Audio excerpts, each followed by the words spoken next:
혹시 병원에서 주사 맞기 전에 팔에 조그맣게 테스트하는 거 다들 경험 있으시죠? 당연히 안전을 위한 거라고 생각하셨을 텐데요. 오늘 이 익숙한 검사가 정말 우리를 더 안전하게 만드는 건지 아니면 그냥 오래된 관행일 뿐인지 그 논쟁 속으로 한번 깊숙이 들어가 보겠습니다. 자, 바로 이겁니다. 오늘 우리가 함께 파헤쳐볼 핵심 질문이죠. 이 검사, 과연 꼭 필요한 안전장치일까요? 아니면 오히려 긁어불스럼이 되는 그런 낡은 습관일까요? 같이 한번 그 답을 찾아가 보시죠. 네, 맞아요. 우리나라 많은 병원에서는요, 환자가 예전에 알레르기가 있었든 없었든 상관없이 베타락탐 계열 항생제를 쓰기 전에는 무조건 피부 반응 검사를 하는 게 거의 공식처럼 되어 있다고 해요. 이게 오랫동안 해오던 거라 그럴 수도 있고, 아니면 혹시 모를 의료소송 같은 문제 때문일 수도 있겠죠. 바로 이 지점이 오늘 이야기의 출발점입니다. 좋습니다. 그럼 먼저 이 검사가 대체 어떤 원리로 위험한 알레르기를 잡아낸다고 하는 건지 그 과학적인 배경부터 아주 간단하게 짚고 넘어가 볼게요. 화면에 보이는 이 복잡한 그림들이 바로 그 베타락탐 항생제라는 것들입니다. 페니실린, 세팔로스포린, 이름은 익숙하죠? 얘네들의 공통점이 뭐냐면 저기 네모난 고리 모양 보이시나요? 저게 바로 베타락탐 고리라는 건데요. 이게 세균을 죽이는 아주 핵심적인 역할을 하지만 동시에 우리 몸의 면역 체계를 딱 건드려서 알레르기를 일으키는 양날의 검 같은 존재가 될 수도 있다는 거죠. 피부 반응 검사로 찾아내려는 게 바로 이거예요. IgE 맥의 과민 반응. 좀 어렵죠? 쉽게 말해서 우리 몸의 면역 세포가 특정 항생제를 적으로 오해해서 갑자기 공격을 시작하는 거예요. 그러면 두드러기가 나기도 하고 심하면 생명이 위험한 아나필락시스까지 갈 수 있으니까 이걸 미리 알아내는 게 정말 중요하긴 하겠죠. 검사는 보통 이렇게 2단계로 해요. 첫 번째는 피부에 약물을 살짝 묻히고 콕 찔러보는 피부 단자 시험이고요. 여기서 별 반응이 없으면 두 번째로 피부 바로 아래에 아주 소량을 주사하는 피내 반응 시험으로 넘어갑니다. 이 2단계를 거쳐서 이 사람 몸에 이 항생제에 반응하는 면역세포가 있구나 없구나 이걸 확인하는 원리인 거죠. 자, 그런데 말이죠. 이제부터가 진짜 본론입니다. 이 안전을 위한 확인 절차가 어떻게 의도와는 전혀 다르게 오히려 우리에게 해가 될 수 있는지 한번 들여다보겠습니다. 자, 이 숫자 2%. 이게 뭘 의미할까요? 놀라지 마세요. 이전에 페니실린 알레르기 같은 거 한 번도 겪어본 적 없는 그냥 평범한 일반인에게 페니실린 피부 검사를 했을 때 양성이 나올 확률입니다. 어때요? 생각보다 엄청 낮지 않나요? 이 그래프를 보시면 문제가 한눈에 들어옵니다. 자, 왼쪽 막대, 피부 검사에서 양성이 나온 사람이 100명이라고 쳐볼게요. 그럼 이 중에서 진짜로 알레르기가 있는 사람은 몇 명일까요? 오른쪽 막대를 보세요. 고작 10명에서 15명 뿐입니다. 이게 무슨 말이냐면 나머지 85명에서 90명은 실제로는 알레르기가 없는데도 양성 판정을 받은 거예요.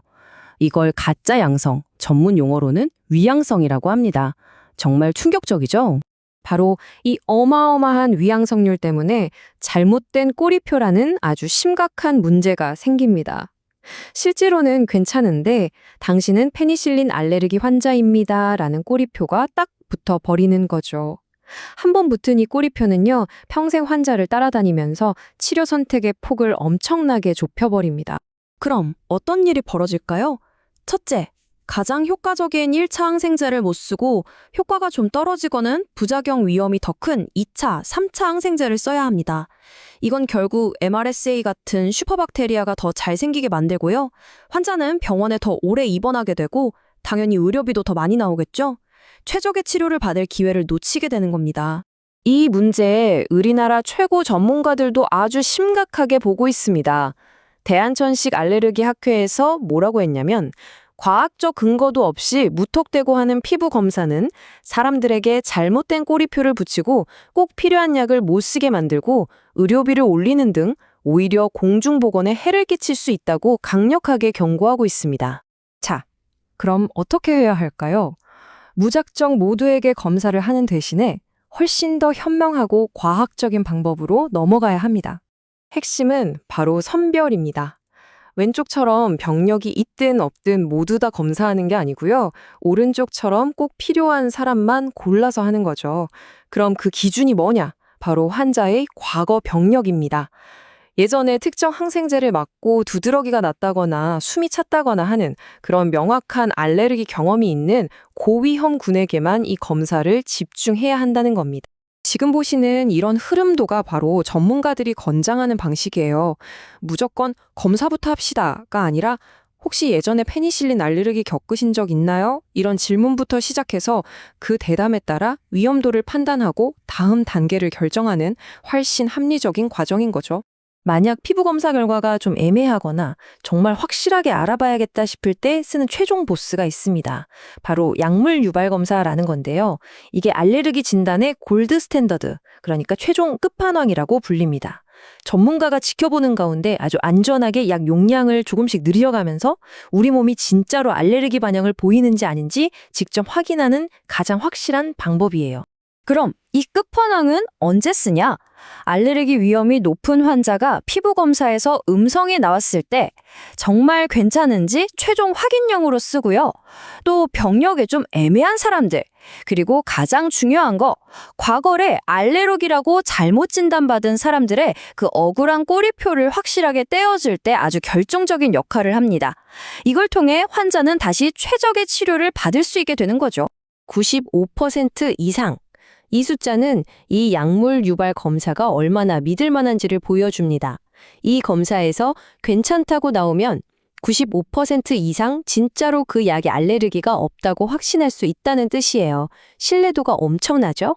자, 이제 흩어져 있던 조각들을 다 맞춰서 환자 안전이라는 더 큰 그림을 한번 완성해 볼 시간입니다.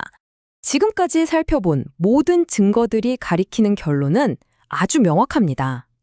알레르기 병력이 없는, 그러니까 대다수의 환자들에게 그냥 루틴처럼 항생제 피부 반응 검사를 하는 건 이득보다는 손해가 훨씬 더 큰, 이제는 버려야 할 관행이라는 겁니다. 오늘 이야기 딱 4가지만 기억해 주세요. 첫째, 가장 중요한 건 검사가 아니라 환자의 과거 경험, 즉 병력을 자세히 듣는 겁니다. 둘째, 피부 검사는 아무 때나 쓰는 게 아니라 알레르기 위험이 높은 특정 환자에게만 쓰는 정밀 도구라는 거. 셋째, 그래서 모두에게 이 검사를 하는 건 오히려 잘못된 진단을 낳고 해가 될 수 있다는 점. 그리고 마지막으로 진짜 안전은 남들도 다 하니까 라는 관습이 아니라 확실한 과학적 증거 위에서 세워져야 한다는 사실입니다. 마지막으로 이 질문을 한번 던져보고 싶습니다. 우리는 과연 얼마나 많은 의료 행위를 명확한 증거보다는 그저 원래부터 그렇게 해왔으니까 라는 습관에 기대서 하고 있을까요? 이런 질문을 던지는 것, 바로 이게 더 나은 의료를 만드는 첫걸음이 아닐까 생각합니다.